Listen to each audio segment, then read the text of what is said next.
subscribe channel ini. Let's go to the tutorial. Dan jangan lupa tekan butang notification. Bye. Bertemu lagi dalam channel Cikgu Save Tutorial. Perbincangan kali ini adalah dalam bab 3, yaitu teori pengeluaran dan kos pengeluaran. 3.2 Fungsi pengeluaran. Terdapat 4 bahagian yang dibincangkan, yaitu yang pertama adalah konsep input dan konsep jangka masa. Yang kedua adalah fungsi pengeluaran satu input berubah. Yang ketiga adalah plotkan keluk jumlah keluaran TP, keluaran purata AP, dan keluaran sud MP. Dan yang keempat adalah hubungan antara jumlah keluaran TP, keluaran purata AP, dan keluaran sud MP. Sekarang kita akan bincangkan konsep input dan konsep jangka masa. Kita akan bincangkan dahulu konsep input. Oke, terdapat 2 jenis input yang dibincangkan adalah yaitu input tetap dan input berubah. Kita akan bincangkan dahulu input tetap. Input tetap adalah input yang tidak berubah walaupun jumlah keluaran berubah. Input tetap ini hanya wujud dalam jangka masa pendek sahaja. Satu perkara penting bagi input tetap adalah dia akan wujud walaupun tidak ada keluaran. Bermakna walaupun tidak keluaran, input tetap digunakan. Contoh adalah tanah dan bangunan. Oke, seterusnya yang kedua adalah input berubah. Input berubah akan berubah mengikut perubahan jumlah keluaran. Input berubah ini akan wujud dalam jangka pendek dan jangka panjang. Satu perkara penting di sini adalah input berubah tidak akan digunakan apabila tiada keluaran. Contoh bagi input berubah adalah buru dan bahan mentah. Oke, setelah kita membincangkan input tetap dan input berubah, maka kita akan bincangkan pula konsep jangka masa. Bagi jangka masa, terdapat 2 jenis, yaitu jangka masa pendek dan jangka masa panjang. Konsep jangka masa ini berkait rapat dengan konsep input. Oke, kita akan bincangkan dahulu jangka masa pendek. Bagi jangka masa pendek, dia adalah melibatkan input tetap dan input berubah. Bermakna, sekiranya sesuatu pengeluaran itu wujud input tetap, maka itu adalah jangka masa pendek. Ini bermakna bagi jangka masa pendek, dia melibatkan input tetap dan input berubah, yaitu sekurang-kurangnya satu input berubah. Bagi jangka masa panjang pula, dia adalah satu proses pengeluaran yang mana tidak wujud input tetap. Bermakna, sekiranya proses pengeluaran tersebut tidak wujud input tetap, itu adalah jangka masa panjang. Yaitu, semua input yang digunakan adalah input berubah. Jadi kata kunci bagi jangka masa adalah input tetap. Sekiranya ada input tetap, itu adalah jangka masa pendek, dan sekiranya tidak ada input tetap, itu adalah jangka masa panjang. Bahagian kedua adalah fungsi pengeluaran. Apa yang dimaksudkan dengan fungsi pengeluaran? Kalau kita lihat di sini, fungsi pengeluaran menunjukkan hubungan antara input dengan jumlah keluaran, yaitu kuantiti maksimum sesuatu barang yang dapat dihasilkan dengan menggunakan kombinasi input yang ada serta tingkat teknologi yang digunakan. Seterusnya kita akan bincangkan konsep jumlah keluaran TP, keluaran purata AP, dan keluaran sud MP. Kita akan bincangkan dahulu jumlah keluaran ataupun TP. Jumlah keluaran merupakan jumlah output yang dapat dihasilkan daripada kombinasi input yang digunakan dalam proses pengeluaran.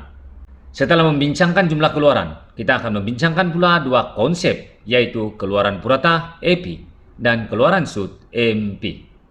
Keluaran purata merupakan jumlah keluaran yang dapat dihasilkan oleh setiap input berubah.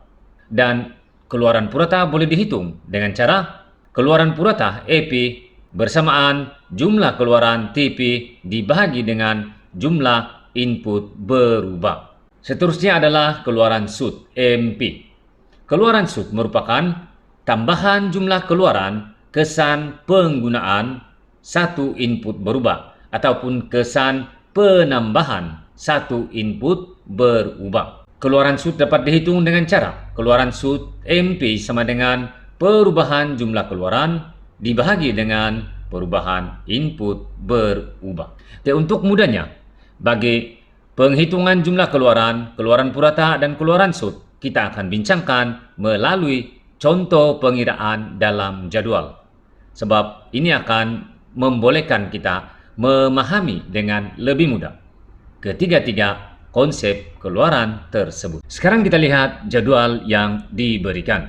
Terdapat 5 kolom, yaitu kolom yang pertama adalah input berubah, kolom kedua adalah input tetap, kolom ketiga adalah jumlah keluaran TP, kolom keempat adalah keluaran purata AP, dan kolom kelima adalah keluaran SUT MP. Dalam pengiraan ini, satu perkara penting yang perlu diketahui adalah rumus bagi keluaran purata dan keluaran SUT harus ditulis. Jadi kita akan tulis dahulu. Sebelum kita mengira, kita akan tulis dahulu rumus bagi keluaran purata, yaitu bersamaan dengan jumlah keluaran dibahagi input berubah.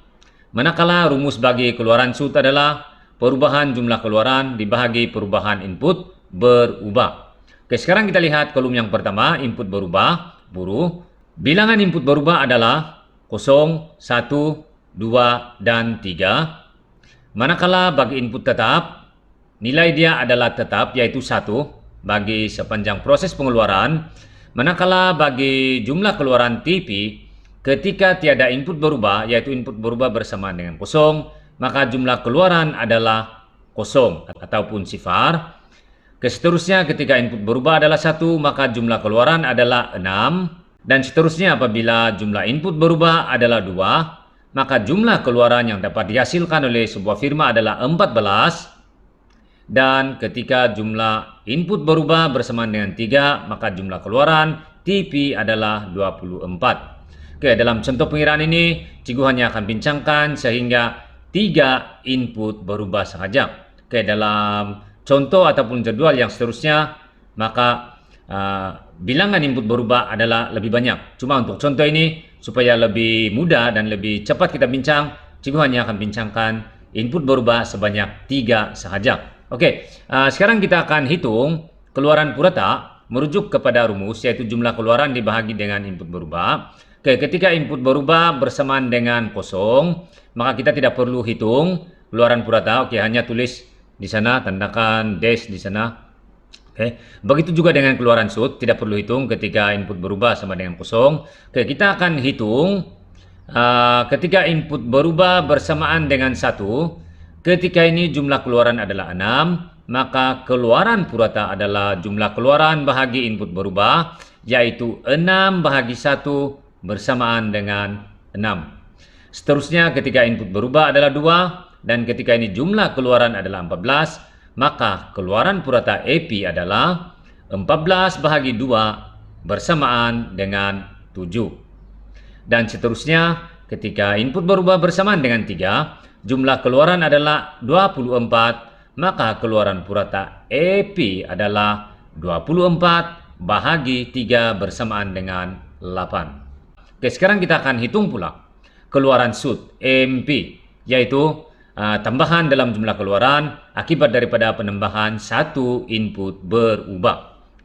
Kita akan hitung pada input berubah yang pertama, yaitu 1. Ketika ini jumlah keluaran adalah 6, maka rumusnya adalah perubahan jumlah keluaran dibahagi dengan perubahan input berubah. Jadi perubahan jumlah keluaran adalah 6 tolak 0. 6 itu adalah nilai jumlah keluaran ketika input berubah 1, dan 0 itu adalah nilai jumlah keluaran ketika input berubah 0. Makanya kalau kita rujuk jadwal, tolak dengan nilai sebelumnya. 6 tolak 0, dan perubahan input berubah adalah 1 tolak 0 bersamaan dengan 6. Pada input berubah yang kedua, ketika ini jumlah keluaran adalah 14, maka keluaran SUT MP adalah 14 tolak 6. Lihat di sana, rujuk kepada jumlah keluaran. 14 tolak dengan nilai sebelumnya 6, maka itu adalah 14 tolak 6 bahagi 2 tolak 1. 2 tolak 1 itu adalah input berubah yang kedua dan yang sebelumnya yaitu yang pertama. Maka jawabannya adalah 8. Terusnya pada input berubah yang ketiga. Ketika ini jumlah keluaran adalah 24, maka keluaran sud MP adalah 24 tolak 14 dibahagi dengan 3 tolak 2 bersamaan dengan 10. Oke, seterusnya kita akan plotkan keluk jumlah keluaran, keluaran purata, dan keluaran sud. Oke, lihat jadwal. Ini adalah jadwal yang telah siap dikira. Oke, kita tidak akan ulang melakukan pengiraan sebab nanti dia akan makan masa yang banyak. Oke, tetapi ini adalah dikira menggunakan kaidah pengiraan yang kita belajar sebelum ini. Oke, seterusnya rujuk kepada soalan di bawah jadwal. Plotkan keluk pada kertas graf. E. Jumlah keluaran TP. B. Keluaran purata AP dan keluaran sud MP. Bermakna kita ada dua keluk yang perlu dilukis, yaitu E adalah jumlah keluaran dan B adalah keluaran purata dan keluaran sud. Oke, lihat kertas graf di sebelah. Oke, kita akan lukis kedua-dua keluk di sini. Oke, di bagian atas adalah jumlah keluaran E, bagian atas E jumlah keluaran TP, dan bagian bawah keluaran purata AP dan keluaran sud MP. Kita akan lengkapkan dahulu bagian atas, yaitu jumlah keluaran. Oke, bagi jumlah keluaran kita akan lukis paksi mendatar dahulu, yaitu kuantiti buruh ataupun input berubah. Kemudian kita akan lukis paksi menegak, yaitu jumlah keluaran. Lihat bagi dalam jadwal input berubah adalah buruh adalah daripada 0 sehingga 8, maka pastikan bagi paksi mendatar cukup 8 di sana. Oke, jadi kita lukis dan kemudian labelkan 0, 1, 2, 3, 4, 5, 6, 7, 8. Oke, lihat dalam jadwal jumlah keluaran yang tertinggi adalah 39. Oke, jadi pastikan lengkap di sini. Oke, kita akan lukis sehingga 40. Kemudian labelkan dia punya nilai 0, 10, 20, 30, 40. Oke, dan seterusnya bagi keluk B, oke, kita akan lukis juga paksi mendatar sama dengan jumlah keluaran, yaitu 0 sehingga 8. Oke, lihat paksi mendatar, labelkan dengan buruh. Oke, cikgu tulis ringkas sejak L. Oke, labelkan 0, 1, 2, 3, 4, 5, 6, 7, 8. Kemudian bagi paksi menegak, oke, lihat ke dalam jadwal AP dan MP. Oke, bagi AP yang tertinggi adalah 8. Manakala bagi MP yang tertinggi adalah 10, bermakna pastikan ada nilai 10.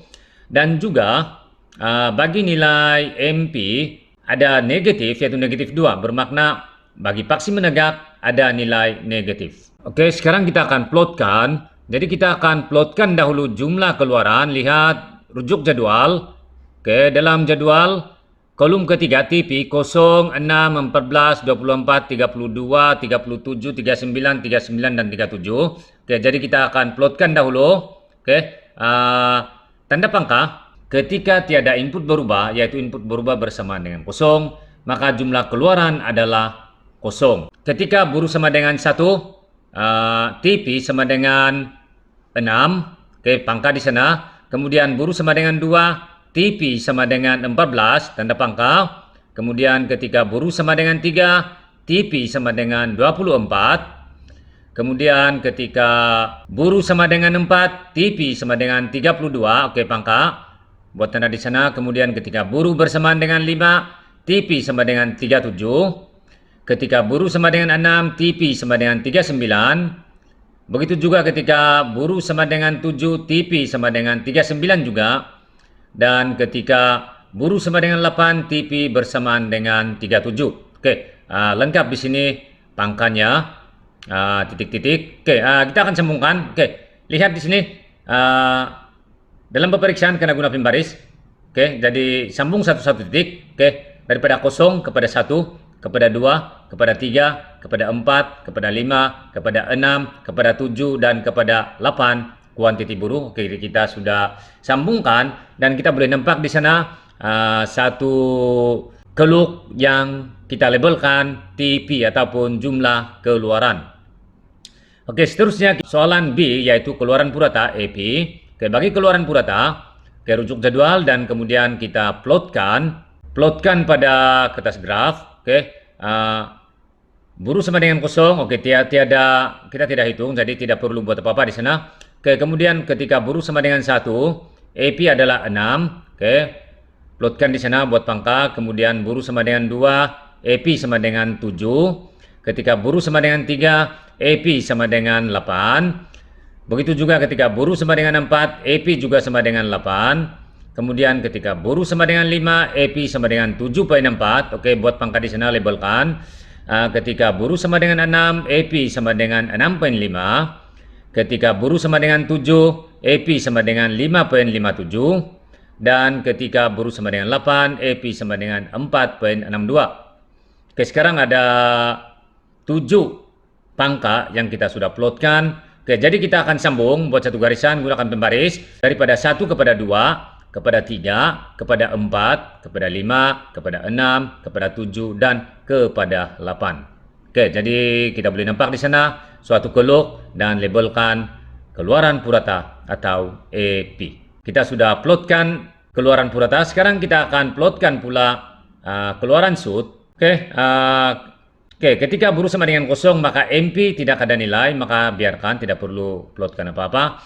Kemudian ketika buruh sama dengan 1, MP sama dengan 6. Oke, tetapi satu perkara penting, ini sangat penting, pastikan boleh ingat sebaiknya apabila plotkan buruh sama dengan 1, kita tidak akan plotkan betul-betul pada 1, yaitu plotkan pada antara kosong dan 1 di tengah-tengah. Oke, jadi persoalan dia, kenapa bukan pada 1?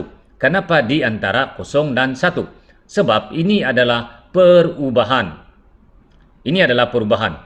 Perubahan buruh daripada kosong kepada 1. Maka kita plotkan di antara kosong dan 1. Oke, sekarang cikgu sudah plotkan. Oke, seterusnya pada buruh sama dengan 2, MP sama dengan 8. Lihat. Oke, ini juga plotkan di tengah-tengah 1 dan 2. Oke, di tengah-tengah 1 dan 2. Cikgu sudah plotkan di sana. Oke, lihat. Jadi pastikan ingat betul-betul. Ini sering berlaku kesilapan. Oke, kemudian ketika buruh sama dengan 3, MP sama dengan 10, sama juga di tengah, titik tengah. Oke, ketika buruh sama dengan 4, MP sama dengan 8. Oke, MP 8, tetapi plotkan di antara 3 dan 4. Kemudian ketika buruh sama dengan 5, MP sama dengan 5. Ya. Kemudian ketika buruh sama dengan 6, MP sama dengan 2. Kemudian ketika buruh sama dengan 7, ada MP sama dengan 0. Lihat di sana. Cikgu ingatkan sekali lagi, bukan tepat pada 7 tetapi pada titik tengah antara 6 dan 7. Lihat pangka di sana. Dan yang terakhir ketika buruh sama dengan 8, MP sama dengan negatif 2. Oke. Kemudian kita akan sambungkan daripada titik pertama, sambung daripada titik pertama kepada titik kedua, kepada titik ketiga, keempat, kelima, keenam, ketujuh, dan ke-8. Oke, kita akan sambungkan di sana. Oke, dan sudah nampak satu keluk, kemudian labelkan dengan keluaran sud MP. Oke, bermakna kita sudah jawab soalan ini, yaitu plotkan keluk pada kertas graf. E jumlah keluaran TP dan B keluaran purata AP dan keluaran sud MP. Perbincangan seterusnya adalah untuk melihat hubungan di antara jumlah keluaran purata dan keluaran sud. Oke, lihat jadwal. Oke, jadwal yang sama, cuma bagi perbincangan ini adalah hubungan antara jumlah keluaran TP, keluaran purata AP dan keluaran sud MP. Oke, untuk melihat hubungan dengan lebih jelas, maka kita plotkan ketiga-tiga keluk tersebut, jumlah keluaran purata dan keluaran sud pada keluk dan kertas graf yang sama. Oke, kita plotkan pada keluk dan kertas graf yang sama. Oke, sama saja ke paksi mendatar, yaitu buruh, kuantiti buruh, dan labelkan 0, 1, 2, 3, 4, 5, 6, 7, 8. Dan pada paksi menegak, ini adalah untuk jumlah keluaran TP, keluaran purata AP, dan keluaran sud MP. Oke, lihat di sini apabila kita mengambil kira ketiga-tiga konsep keluaran ini, maka ada negatif. Sebab MP ada negatif 2, maka pada paksi ada negatif 5. Kemudian kita akan, setelah melukis paksi menegak, kita akan labelkan negatif 5, 0, 5, 10, 15, 20, 25, 30, 35, dan 40. Bermakna kena pastikan paksi yang dilukis itu adalah mencukupi. Oke, seterusnya kita akan plotkan. Oke, tetapi kita sudah bincang sebenarnya bagaimana kita plotkan satu-satu titik dan seterusnya kita kasih sambung. Oke, jadi untuk ini cikgu tidak akan bincangkan bagaimana plot satu-satu titik dan baru sambung sebab kita sudah bincang. Nanti akan makan masa. Oke, cikgu terus lukis di sana setiap satu keluk. Cikgu lukis dahulu jumlah keluaran TP. Oke, ini nampak keluk TP yang sudah siap. Oke, kita sudah bincang sebelumnya bagaimana plotkan dan lukis. Oke, kemudian kita plotkan pula keluaran purata AP. Ya, oke, ini sudah boleh nampak di sana kan, AP. Dan seterusnya yang ketiga adalah keluaran SUT MP. Ya, oke, jadi kita boleh nampak ketiga-tiga keluk ini dalam keluk yang sama. Ini bertujuan untuk kita memudahkan kita membuat penerangan tentang hubungan antara jumlah keluaran TP, keluaran purata, dan keluaran SUT. Oke, sekarang kita akan bincang hubungan antara jumlah keluaran TP dengan keluaran SUT. Oke, lihat keluk di sebelah. Oke, ini yang kita sudah lukis sebelumnya. Oke, cikgu bawa di sini. Kita tidak perlu lukis semula. Kita rujuk saja. Oke, ini adalah hubungan di antara jumlah keluaran dan keluaran SUT. Lihat keluk untuk TP dan MP. Kita hanya bandingkan dua saja, TP dan MP. Oke, jadi untuk mudahnya kita hanya lihat TP dan MP saja. Jadi cikgu hilangkan di sana keluk AP, nanti mengelirukan. Ya, cikgu hilangkan keluk AP. Kita hanya boleh nampak keluk TP dan keluk MP sahaja. Oke, apabila kita bandingkan TP dan MP, kita akan lihat TP dahulu ataupun jumlah keluaran, kemudian kita lihat MP. Oke, penerangan yang pertama, ketika jumlah keluaran sedang meningkat, lihat TP. Ketika dia sedang meningkat, TP sedang meningkat daripada kuantiti buruk 0 sehingga 6 atau 7, di antara 6 dan 7 sebenarnya, maka keluaran SUT bernilai positif. Lihat MP, dia adalah bernilai positif. Oke, cikgu ulang sekali lagi. Ketika jumlah keluaran sedang meningkat, maka keluaran SUT bernilai positif. Oke, kemudian yang kedua, ketika jumlah keluaran mencapai tingkat maksimum. Ketika jumlah keluaran mencapai tingkat maksimum, maka keluaran SUT adalah sifar. Oke, kita lihat di sini. Keluaran SUT memotong paksi mendatar pada titik di antara 6 dan 7. Oke, kalau melalui jadwal, merujuk jadwal 7. Merujuk keluk adalah di antara 6 dan 7. Dan kalau kita lihat TP, ketika ini TP mencapai tingkat maksimum. Oke, seterusnya ketika jumlah keluaran sedang menurun, lihat jumlah keluaran TP, dia sudah mulai menurun, turun ke bawah, maka ketika ini keluaran SUT bernilai negatif. Ini adalah hubungan di antara jumlah keluaran dengan keluaran SUT. Oke, seterusnya kita akan bincangkan hubungan antara keluaran purata AP dengan keluaran SUT. Oke, masih lagi keluk yang sama. Oke, ada TP, AP, dan MP. Oke, ya. Tidak mengapa, untuk memudahkan perbincangan, cikgu kasih hilang dahulu TP. Kita hanya lihat AP dan MP. Oke, dalam pemeriksaan kamu tidak perlu hilangkan keluk TP. Cuma untuk perbincangan nih, cikgu sengaja hilangkan TP supaya kamu boleh nampak dengan jelas. Kita boleh nampak dengan jelas. Hanya ada AP dan MP sahaja. Oke, oke, kita lihat penerangan. Ketika keluaran purata sedang meningkat, maka keluaran SUT lebih besar daripada keluaran purata. Boleh nampak di sana. Ini adalah pada kuantiti buru kurang daripada 4. Kalau kita lihat kepada keluk, dia adalah 3,5. Ketika di antara 3 dan 4, ketika keluaran purata sedang meningkat, maka keluaran SUT lebih besar daripada keluaran purata, yaitu berada di atas keluaran purata. Yang kedua, ketika keluaran purata mencapai tingkat maksimum, lihat di sana tingkat maksimum, keluaran SUT adalah sama dengan keluaran purata. Ini karena ketika ini keluaran SUT adalah bersilang dengan keluaran purata. maka keluaran sud adalah sama dengan keluaran purata. Dan seterusnya, ketika keluaran purata sedang menurun, maka keluaran sud lebih kecil daripada keluaran purata. Kalau kita lihat keluaran sud berada di bawah keluaran purata. Itu sebab keluaran sud lebih kecil daripada keluaran purata. Sekian perbincangan pada kali ini, dan kita akan bertemu lagi pada pertemuan yang akan datang untuk membincangkan teori kos. Sekian dan terima kasih.